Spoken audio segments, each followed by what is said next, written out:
Hola, ¿qué tal? Bienvenidos a Debate 22. Soy Álvaro Cueva y por supuesto tenemos que hablar en estos días de historia. ¿Cuál es la situación de la historia en los medios de comunicación? Beca Duncan, bienvenida. Hola Álvaro. ¿Cuál es la situación? Pues mira, yo siento que la situación de la historia es complicada porque justo solo hablamos de historia en este mes, hablamos de historia cuando es el mes patrio o cuando es el Día de la Revolución, cuando es el 5 de mayo, pero no se habla de historia, creo, todo el año, ¿no? Son como en estas ciertas fechas casi sagradas del calendario cívico y es un tema que todavía tenemos que profundizar más porque aún quedan muchos mitos en torno a la historia y también eso es un tema que creo que habría que debatir, que a veces a la gente no le gusta que quienes nos dedicamos a divulgar la historia les digamos que pues esos mitos son mitos y que la realidad no fue así. Entonces creo que es por un lado las fechas en las que se habla de historia, como bien dices, en este fin de semana, pero por otro lado es cómo desmitificamos la historia cuando tal vez el público no quiere eso. Me encanta, tenemos que profundizar en esto, pero yo quiero saber, la historia que nos enseñan en las escuelas, ¿está bien? Alejandro Rosas, bienvenido. ¿Cómo estás, Álvaro? Muchas gracias por la invitación y es un placer estar aquí con Beca compartiendo este espacio. Yo creo que la que nos enseñan hoy en la escuela sigue siendo muy magra, valga la expresión, pero sí no tiene que ver con la vieja historia oficial que aprendimos, digamos, nuestra generación en los años 80 o en los años 70 o cuando surge el libro de texto gratuito. Sin embargo, yo creo que nuevamente es como accesoria a la historia en términos de la educación pública. Tú ves los libros y prácticamente son sinopsis, son cuadros, o sea, pierdes la idea del proceso que ahí se pierde mucho para tratar de entenderla. Entonces, creo que sí hemos avanzado en cuanto a cómo se está planteando hoy la historia, pero no es suficiente y estamos lejísimos de poder comprender bien cómo es la historia, sobre todo para los alumnos, para los chavos, para los niños.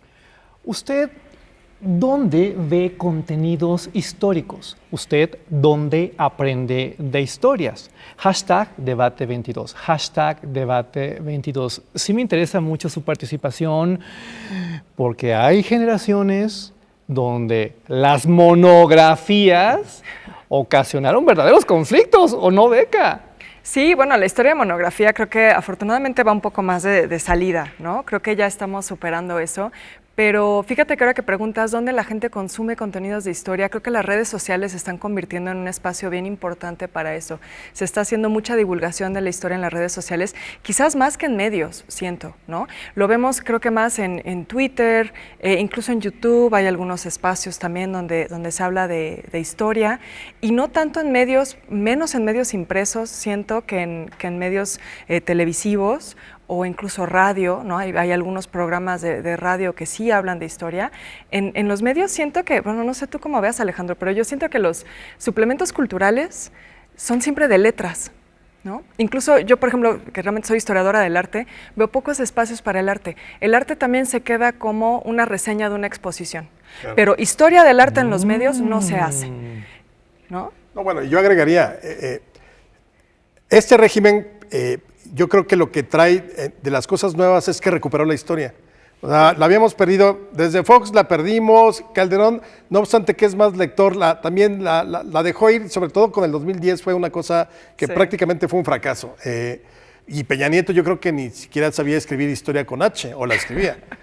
Este régimen lo que nos ofrece es que hay una nueva narrativa de la historia que está llegando, hay una historia oficial que se está construyendo, lo cual no me asusta porque hoy ya tenemos muchas opciones para confrontar cualquier cosa que nos dé el gobierno. Entonces, por ese lado, pero yo sí creo, como dice Beca, que necesitamos abrir los espacios. De hecho, al director de Canal 22 deberíamos de tener un espacio, Beca y yo aquí. Por supuesto, sería maravilloso. Para debatir, para hablar de la historia, para hablar de la historia de la vida cotidiana, de la historia del arte, eso, para hablar de cosas que están ahí, presentes, que no necesariamente es hablar nada más de Juárez y de Hidalgo y de Madero, sino de todo lo que es propiamente la historia, porque la historia está en todos lados. Yo siento que hay un cambio. Por ejemplo, ustedes no son historiadores, ustedes son ídolos de muchas personas que los siguen en las redes sociales, que los ven en programas de televisión, en radio. Tienen una vida bien interesante y muy distinta a la de los historiadores de los años 70, de los años 80, que eran todos engolados. Ceremoniosos. Ajá. Fíjate que eso es que dices es súper interesante, porque creo que habla de que la gente no quiere contenido basura. ¿no? O sea, yo creo que eso nos habla de que hay un público que está ávido de saber, de que les den conocimiento, de que les den buen contenido, y justo por eso creo que figuras como nosotros, bueno, yo me vería muy mal diciendo, sí, claro que soy ídola de mucha gente, ¿no? Pero creo que sí pasa eso, que te vuelves una figura relevante para mucha gente, porque ahí se ve que quieren saber, o sea, quieren tener contenido cultural y quieren también saber de historia. Bueno, hay quienes dicen que somos rock stars. No, o sea, tampoco es para tanto. Tú eres autor de algunos de los libros más vendidos de este país. Alejandro. A mí todavía me conocen en mi casa. Pero es totalmente circunstancial. ¿Quién sabe por qué de pronto, desde luego, yo garantizo el contenido de lo que escribo, ¿no? Y tengo al menos como la honestidad intelectual de que consulto historiografía, hemerografía y todo eso. Pero ya cómo lo recibe el lector, eso es otra cosa. Pero yo creo que aquí de lo importante de lo que dice Beca es que ciertamente yo creo que estamos en un paso entre las generaciones que nacimos en el siglo XX, sobre todo, por ejemplo, en los 60s, finales de los 60s. La gente que todavía vive, que nació antes que nosotros, y entonces a esa gente le cuesta mucho la divulgación. Sí. Porque como aquí todo siempre fue solemne y tenías que hablar de Juárez y entonces tenías que voltear a la cámara y hablar al horizonte, es que Juárez hizo, o Hidalgo, ¿no? Cualquier cosa es muy solemne. La divulgación tiene que ser no solemne. Entonces muchas veces la gente cree que eres o irrespetuoso, o irreverente, o que te estás burlando. Y no, porque al final la historia la hicieron seres humanos, no la hicieron extraterrestres o grandes monolitos. Era gente que seguramente se reía. O sea, yo me imagino a Juárez perfectamente, y me gusta decirlo en las conferencias, diciendo, y si nos vuelven a invadir, nos los vamos a chingar. Señor presidente, no puede decir eso. Bueno, entre los individuos como entre las naciones, el respeto al derecho ajeno es la paz. Juárez no se reía, no insultaba, no buleaban a Melchor Ocampo. Claro que sí, por favor. O sea, además, perdón, Benito Juárez era muy buleable. Sí, bueno, claro. O a Madero, que le dijera el chaparrín. Ahí viene el chaparrín. ¿Unos 60? A ver, Beca, ¿tú qué piensas de libros como los que escribe Alejandro con Julio Patán, que finalmente le dan un giro a los contenidos históricos? Sí, me pones una posición aquí medio difícil. Me da miedo, porque son radicalmente opuestos a el tono con el que yo aprendí historia. Sí. Y yo te diría que son libros incluso hasta negativos. A mí me gusta, a mí la verdad es que me gusta justo porque a mí me gusta la divulgación, ¿no? A mí me parece que hay que romper un poquito con las formas y creo que también lo que me gusta del esfuerzo que hace Alejandro con Julio Patán, y también individualmente, es precisamente que lo hacen en un lenguaje que la gente siente cercano, que la gente entiende, ¿no? Porque muchas veces también siento que el conocimiento que se genera en la academia, ¿no? Que como tú dices, tú te aseguras de que estás revisando historiografía, que estás revisando investigaciones, hay un rigor en la investigación que hace Alejandro, pero lo aterriza, le reduce la complejidad, o sea, lo aterriza en un nivel en el que todo el mundo entiende, y creo que eso es bien importante. Si no empezamos a hacer esos ejercicios, entonces no nos quejemos de que quiten la historia de los programas de estudio, ¿no?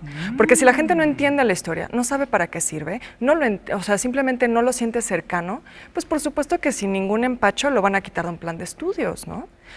Claro, y además habría que darle ese sentido de contemporaneidad.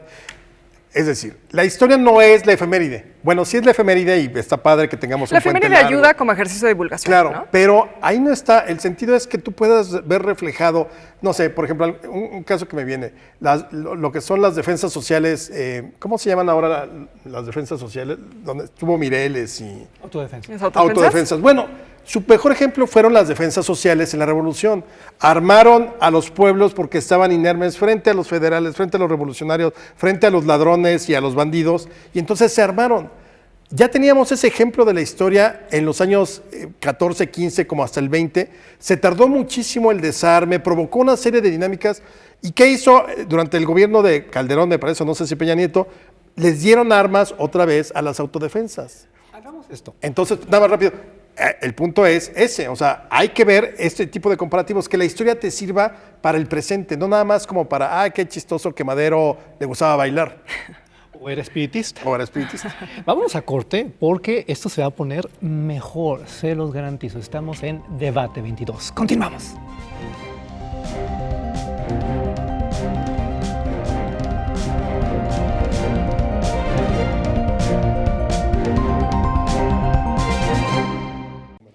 Estamos de nuevo en Debate 22 hablando de historia y medios de comunicación con Beca Duncan, con Alejandro Rosas. Y yo debo confesarles algo públicamente. ¿Saben dónde conocí el primer México bizarro de Alejandro Rosas y Julio Patán?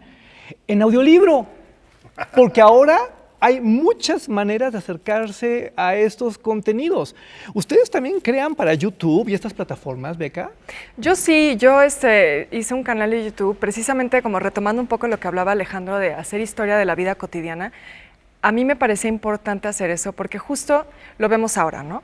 Este fin de semana se va a hablar de historia, pero se va a hablar de la gran historia con H mayúscula, de los personajes de bronce, ¿no? Pero justo creo que si se hace un esfuerzo de hacer historia de la vida cotidiana, la gente lo va a sentir más cercano, ¿no? Si la gente se da cuenta que todo lo que usa en su vida diaria tiene una historia, entonces va a ser más fácil que la historia les interese. Porque si les cuentas, ¿no?, la gran historia de Benito Juárez, pues igual y hasta les da flojera, ¿no?, la verdad. Y entonces yo justo empecé un canal de YouTube donde hice un proyecto, hago un proyecto que se llama La Historia de las Cosas, donde cuento la historia de objetos de la vida cotidiana. Entonces la historia de la taza, la historia del lápiz. Y a partir de eso, no solo es un esfuerzo de, digamos, hablar de la historia del diseño, en el sentido de que cómo adquirió la forma que tiene ahora, sino también hablar de distintos contextos, ¿no? ¿Por qué surge ese objeto en ese año, en ese contexto, en ese país? ¿Qué estaba sucediendo? Y entonces ya lo sientes cercano, ya te das cuenta que la historia te rodea en tu vida cotidiana. No, y bueno, y desde luego yo creo que esos esfuerzos son importantes y hay que buscar quién patrocine esos esfuerzos. Claro. Yo lo más que llego en redes sociales es a Twitter porque no me da la vida y porque evidentemente, y yo veo toda la producción que le pone Beca a su canal, o sea, sí hay que emplearle tiempo, dinero, recursos, sí. O sea, ahí es donde quienes están buscando nuevos proyectos tendrían que apoyar, insisto, porque en este sexenio, cuando menos, la historia está muy presente. Está muy presente porque estamos escuchando una narrativa del gobierno que podríamos confrontarla con lo que sucedió, porque una cosa es la historia en la política y en el discurso político, y otra es el hecho histórico.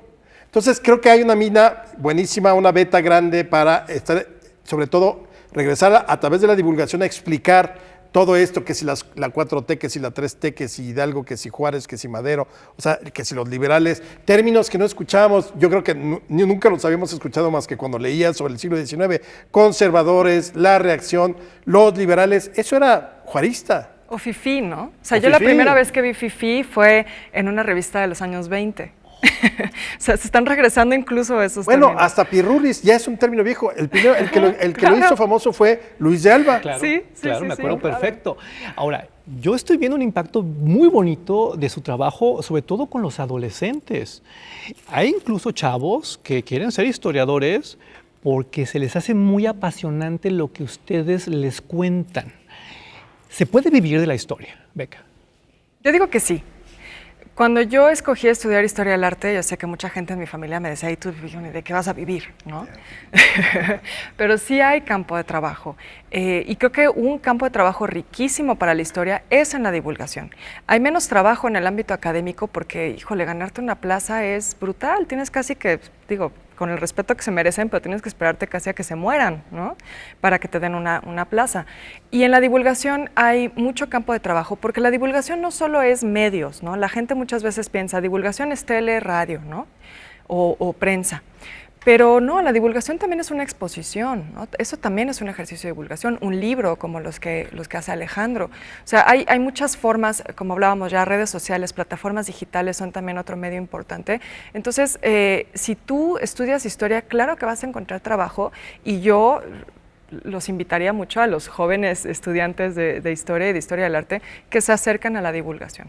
Ahora, yo sí creo que hace falta, por ejemplo, en las instituciones académicas, que metan o que amplíen su programa hacia la divulgación. Sí. O sea, que se profesionalicen, en cierto modo, con un subsistema, una especialización en divulgación de la historia.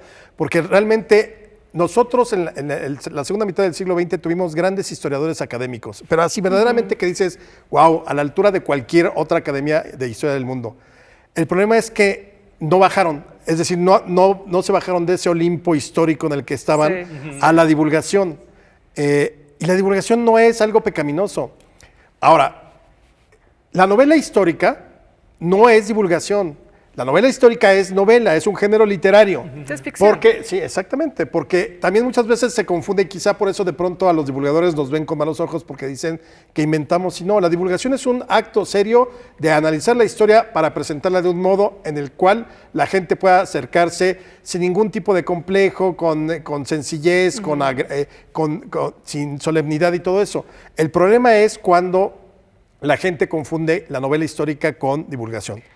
La novela histórica puede estar muy documentada maravillosamente, pero al final tú no sabes en qué momento el autor pasó la barrera de lo que sucedió, lo que pudo comprobar, a la barrera de los acontecimientos. Entonces, yo creo que si tú quieres acercarte a la divulgación, puedes empezar por la novela histórica como para agarrarle saborcito a la historia, pero tú vas a aprender historia en la divulgación o en la academia. Esos son los dos elementos, ¿no? Sí, fíjate, yo no haría menos la novela histórica. Entiendo muy bien lo que dices, ¿no? Es un tema ficcionado y hay que entenderlo así, pero yo sí sé de gente que a partir de la novela histórica de pronto le interesa la historia, ¿no? O sea, se me ocurre, por ejemplo, una amiga que recientemente me dijo, leyó una novela sobre Leona Vicario y me dijo, yo al fin entendí que Leona Vicario y la corregidora no son la misma persona, ¿no? Entonces ya se puso a investigar más de Leona Vicario y se enamoró del personaje. Entonces creo que también es un buen primer acercamiento, pero claro, no hay que confundir.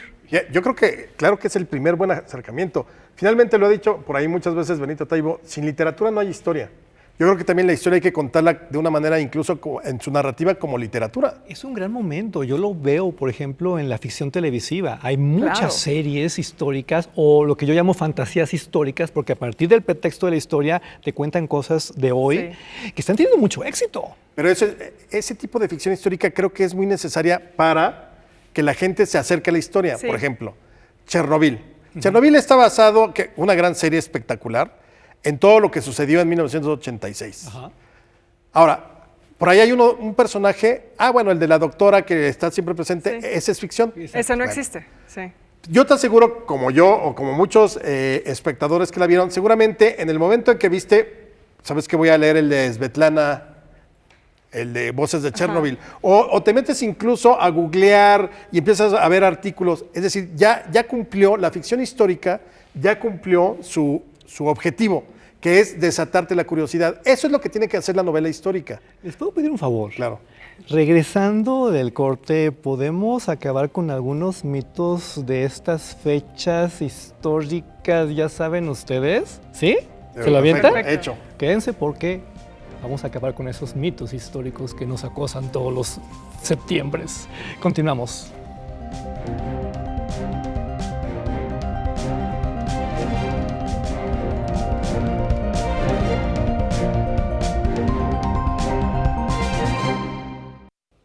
Llegamos al último bloque de Debate 22. Estamos hablando de historia y medios de comunicación con Beca Duncan, con Alejandro Rosas. Y llegó el momento de la verdad. A ver, Beca, ¿los niños héroes sí existieron? Bueno, a ver, hay registros de que ellos como personajes, pues sí existió un Juan Escutia en la realidad, existió una persona que se llama Sui, que se haya aventado con la bandera, y pues no. ¿No? No, o sea, no, claro, a ver, es que también, y tampoco eran tan niños. O sea, así que digas, chamacos no eran, ¿no? Pero creo que eso habla de un tema que ya había mencionado Alejandro, que son los usos políticos de la historia, porque justo estamos en un momento en el que está sucediendo eso, ¿no? Y eso ha sucedido muchas veces. El tema de los niños héroes es uno, Hidalgo también, por supuesto, es otro personaje que se usó políticamente, y ahora, bueno, ahora será Juárez y será Cárdenas y Madero, pero eso siempre ha sucedido, incluso también en la Revolución. En la Revolución la historia se convirtió, bueno, después de la Revolución más bien, se convirtió en el mito fundante de los 70 años de PRI que tuvimos, ¿no? Estaba todo eso fundamentado en la A mí de niño me hacían memorizar las biografías de los niños héroes y recitar y todo eso. Pero es que, mira, no, yo creo, coincido con Beca, a ver, sí existieron todos, sí, no hay duda. Acta de nacimiento, sí. ¿No?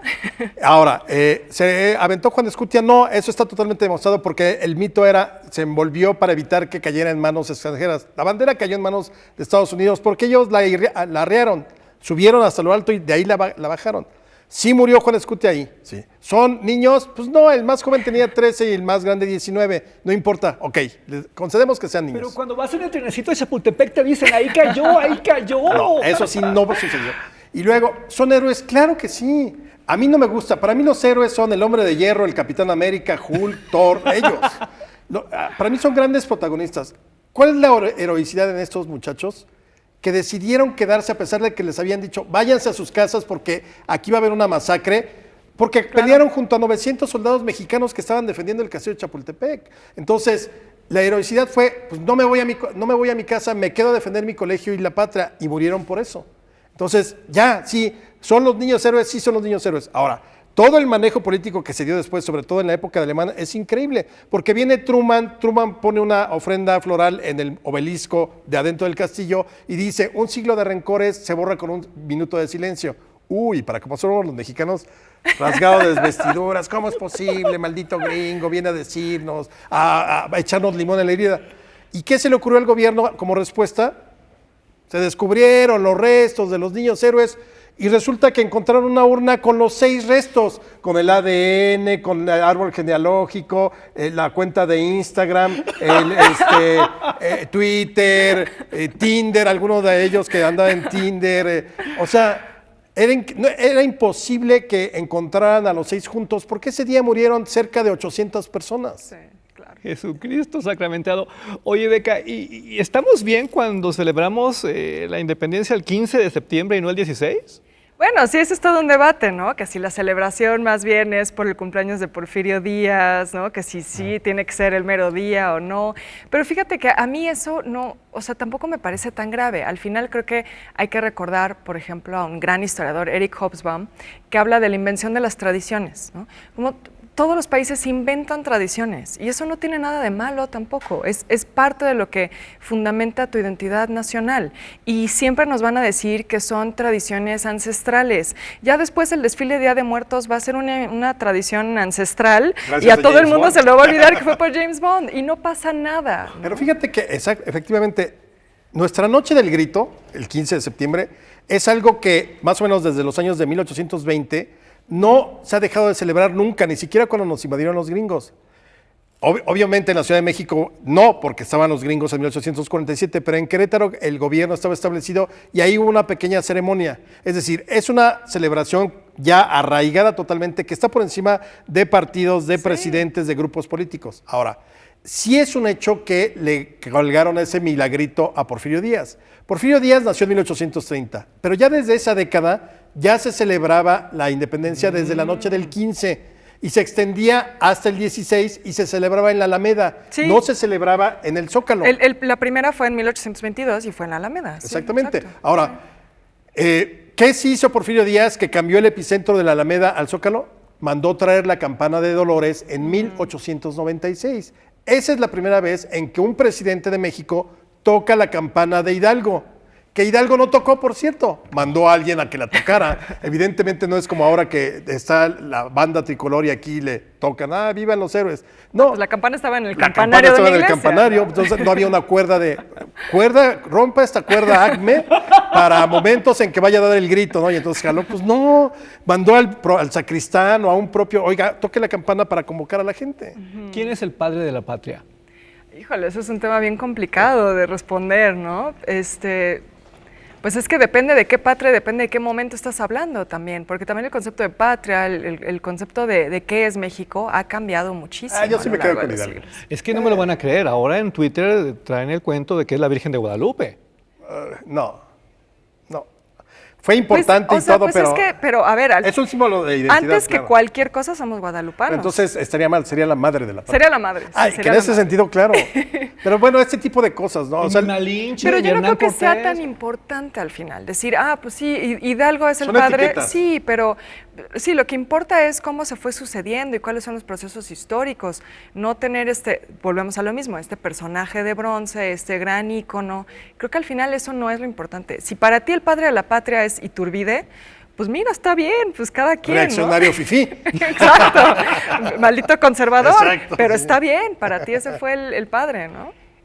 A mí, fíjate, y quizá aquí me vayan a linchar, bueno, no aquí, sino mucha gente que nos está viendo.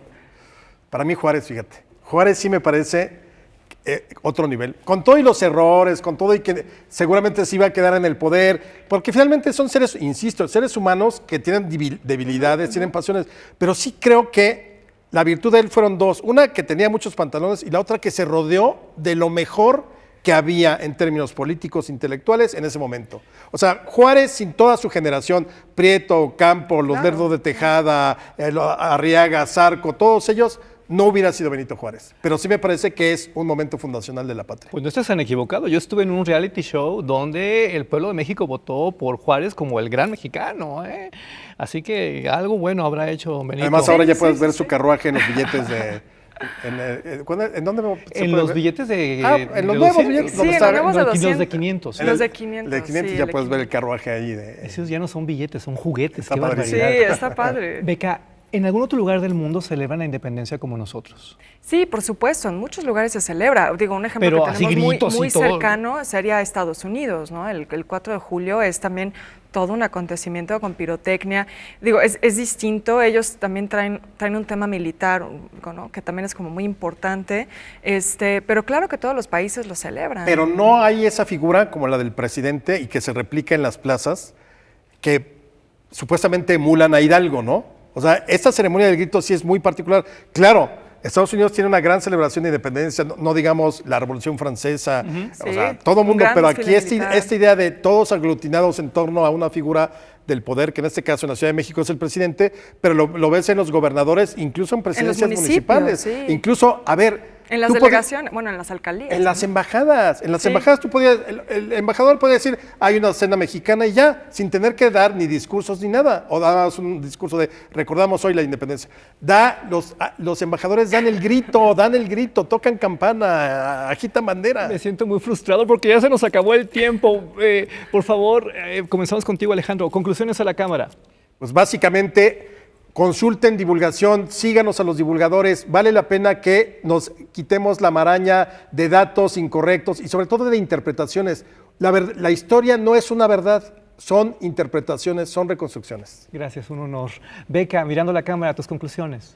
Que se abran más espacios para la historia, que se abran espacios para debatir la historia, como este espacio en el que estamos ahora. Como bien dice Alejandro, la historia es interpretación. Ustedes también pueden interpretarla, no tienen que simplemente quedarse con una versión porque lo dijo una figura de autoridad. Todo el mundo tiene opiniones y hay que debatirlo, hay que ponerlo siempre sobre la mesa y cuestionar todo lo que nos dicen. Muchas gracias, un honor. Hasta la próxima. Nos vemos.